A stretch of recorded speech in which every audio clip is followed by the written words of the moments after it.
Hello there friends, welcome back to another episode of Generation Films. My name is Alan. In many ways, 2021 has been much worse than 2020, at least for me. As messed up as it sounds, when 2020 came along and the world was shut down by a malicious virus, there's a strange sense of novelty about living in this new strange world. Even when I contracted COVID myself, it was just another part of the 2020 experience. I mean, sure, I watched the death tolls go up all around the world, and my city even became one of the epicenters of the pandemic. But without seeing severe devastation being wrought onto my friends and family, I was still kind of detached from this pandemic in a way. And I was also lucky enough to have this job where I was pretty much unaffected by it all. But then the second wave hit, and then the third, and then we started naming the strands. It started dawning on me that this pandemic was never going to go away. And more importantly, I started to realize that this pandemic not only had killed millions of people around the world, it also fundamentally changed our world in ways that I fear we'll never recover from. The virus took shape in other forms. It turned into fear. Fear of those who wore masks, fear of those who didn't, fear of the vaccine mandates, and fear of the anti-vaxxers. People started screaming at each other, first on the internet and then in real life. People started changing how they lived and where they lived. And soon, our society was changing before my eyes, and I fear in a very permanent way. It had also taken away the most special part of the human experience, and that is our connection to one another. People's circles grew smaller and more insulated from the outside. We became cut off as a planet and as a nation. And our views of one another also suffered and darkened. And along the way, we lost people not just to the virus, but to addiction, mental illness, isolation, and of course, financial hardship. For every death that COVID caused directly was another death that it caused indirectly. Because this virus destroyed our sense of togetherness and community. And 2021 made me realize that perhaps we'll never make it back to where we once were.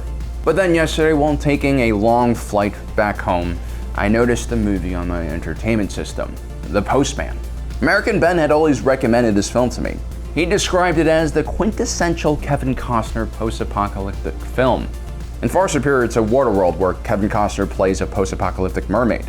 The premise is simple here. Kevin Costner plays a U.S. Postal Service worker who delivers the mail in the middle of the apocalypse. Even though everything else has collapsed, there is no more infrastructure, there is no country. What's left of humanity is scattered in small villages, isolated from one another. Now, critics of this movie will gladly point out just how stupid this film is and how stupid the premise is. On Rotten Tomato, it got only 8%. And legitimate questions are asked by these critics, like why is the film 3 hours long and why does Kevin Costner decide to revive the post office when clearly the energy grid and emergency services and countless other things should be placed at a higher priority? I mean, for the younger generation, the post office represents a place that provides you with junk mail, scams, and angry letters from the IRS. Even Kevin Costner's character, the postman, starts out a fraud. He's just some vagrant who's trying to survive, and one day stumbles upon a dead postal worker and assumes his identity and carries his mail to the next town in hopes of getting a hot meal and warm bed to rest in. But something miraculous happens when the postman delivers his first piece of mail. He arrives in a town called Pineview. Like most towns in the apocalypse, Pineview is surrounded by fortifications and the locals have an extreme mistrust of outsiders. No one knows what's happening in the outside world because it's scary and full of dangerous bandits and the ever-present threats of an army of dangerous lunatics known as the Holnist, who I'm pretty sure inspired Caesar's Legion from Fallout Vegas. But when the postman rifles through his bag and finds a letter addressed to one of the townsfolk, suddenly the mood changes. The postman is welcomed and treated like a hero. He brings a letter to Irene March, a blind elderly woman. It's a letter from before the collapse of society, a memory from a better time, from Irene March's sister in Denver. The town is overcome with gratitude, and they surround the postman and begin questioning him about what is happening in the world outside. The postman tells the crowd of a reconstructed United States led by a president who has constructed a new White House in the Metrodome in Minneapolis, home of the Vikings. These, of course, are all just lies told by a random stranger who picked up a mailbag. But sometimes we tell lies to comfort people because the joy and hope Costner sees in the eyes of the town people at Pineview is real. And the postman does not have the heart to crush their simple dreams and hopes. What starts off as a small lie, or maybe half-truth because no one really knows what's going on out there, turns into this infectious and very powerful idea. A dangerous idea if you're, say, the leader of the Holiness. That's the Fallout Vegas bandit army we were talking about before. The Holiness are led by a former copy machine salesman / psychopath known as Colonel Bethlehem. He is a thug, a feudal lord who failed in civilized society but now excels in chaos and anarchy as a warlord. Colonel Bethlehem sees the news of the reconstructed United States and Postal Service as the greatest threat to his rule. And that's because he remembers what life was like before the apocalypse, when civilization, stability, shared values, laws kept individuals like him in check. The strong have been sapped by the whimpering propaganda of the weak. Men, strong men, have been denied their destiny. Meanwhile, back in town, the postman doesn't even realize the chain of events that he set off with this one simple lie. Before he leaves the town, a young man who has the best name in movie history, Ford Lincoln Mercury, decides that he also wants to be a postman and demands that Kevin Costner tells him how to become one. And so the postman makes up a fake oath and anoints Ford Lincoln Mercury. Just another small lie to give a young man with his whole life ahead of him some hope and purpose. The postman eventually leaves Pineview with a bag full of new mail. The local sheriff is not as impressed as the rest of the village. His old cop senses are telling him that the postman is a charlatan, and he wants him to leave before he can hurt any more people. But before the postman rounds the corner, even the old sheriff wants to hedge his bets, and so he gives the postman a letter of his own. It shows us just how powerful this idea of connecting and having communication with the outside world can be. The postman continues his journey to another town, and by this point, he's almost convinced by his own lie that he actually is an employee of the US Postal Service. But his lies catch up with him, and eventually the Holnists come looking for him and burn an entire town to the ground in response to his little lie. Kevin Costner escapes, of course, because after all, he did direct this film. He would spend a winter healing and recovering with a beautiful woman in a wooden cabin, because again, Kevin Costner directed this film. Next spring, though, the postman comes across a great surprise. He runs into a young girl riding a horse while wearing a blue uniform. She identifies herself as Carrier 18 of the US Postal Service. You see, Ford Lincoln Mercury took it upon himself to spread the legend of the postman, and now they had a distribution center along with many young postal carriers working alongside one another, riding through the post-apocalyptic wasteland, connecting one village to another for the first time in decades. People started remembering that there were other survivors out in the country. People started remembering that once a great nation ruled across the land, governed by the people and for the people. And soon there were more branches of the Postal Service being established all across the western coast of the United States. This one lie continued to spread and grew into an ideology. And no matter how many of these postal workers the Holnists caught and killed, they could not stop the spread of this one simple idea. You see, this apocalypse, like the pandemic, destroyed Americans' connections to one another. As we were forced to shelter at home, our only source of information came from the internet and the news, which itself have been corrupted by individuals like me who like to upload videos on the internet for the sole purpose of attracting viewers' attention so that they can get ad revenue.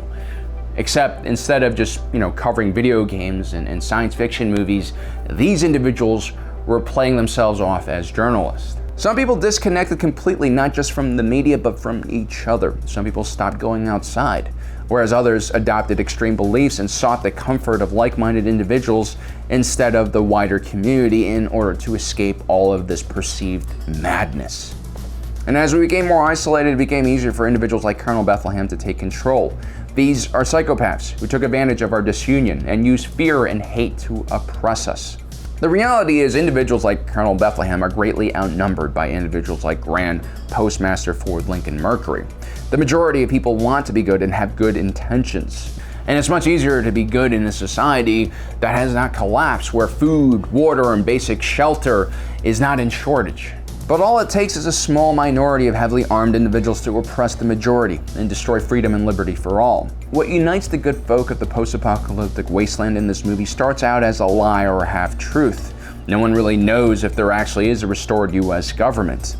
But one could argue that the idea and concept of a country united is also very abstract, and neither a lie or a truth as well. The idea of a nation is only as strong as an individual's willingness to believe in it. And although it might start out as a falsehood because it's not the reality, if enough people believe in it, then becomes the truth.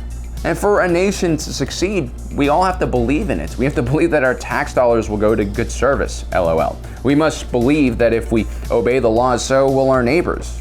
It's a scary idea to believe in something other than yourself. Some might scoff at this notion and say, oh, you're naive for believing in your fellow man, but that is the thin line that separates a nation from a failed state. When I'm not doing YouTube, I travel a lot, and the things I've seen, the horrible conditions and oppression people face abroad, frighten me. And so to Americans watching this at home, my message is simple. We live in a country of great excess and riches. We are surrounded by oceans and friendly countries. But our greatness does not come from these things. It actually comes from the American people and how kind and selfless they can be. The real American people that I see on a daily basis, not the ones that make the headlines. Not the fake strawmen that right-wing and left-wing extremists in our country point to as the root of all evil. Forget about the Trumps and the AOC squads of the world, for they are no different from Colonel Bethlehem. These are broken individuals who can only come to power when society is fragile and at risk of collapsing. They make us forget the real challenges and issues our country faces and make us become obsessed with contrite and stupid things like identity politics and silencing opposing voices. They make us hate each other. They make us triggered by opposing opinions and views. We were once known as a nation that was accepting of all points of views and people. We once agreed to disagree politely. After all, this democracy we live in is just a silly idea. And like the Postman or Santa Claus, when we cease to believe in it because of fear or tribulation, when we try to shortcut it for our own personal gain and not for the betterment of our nation, there is that danger that this idea of democracy could collapse as well. And even though America's influence in the world has waned in the past decades, make no mistake, the world still looks upon us for guidance. Don't listen to the trolls or political pundits who say otherwise. Just look at the long lines at our borders of desperate people trying to get in. And so the more we self-destruct, the more we hate each other, the more enticing other government systems become, like the religious governments of the Middle East that oppress and control their people, or the cult of Xi Jinping who rules his kingdom with an iron fist. This cannot happen because America is still a beacon of hope for so many oppressed people around the world. And so while Kevin Costner did not need to make this movie 3 hours long and full of slow motion shots of himself being awesome on a horse, I really am won over by this idea and concept and love he has for our nation. I think it's an important message, especially in this great time of hardship.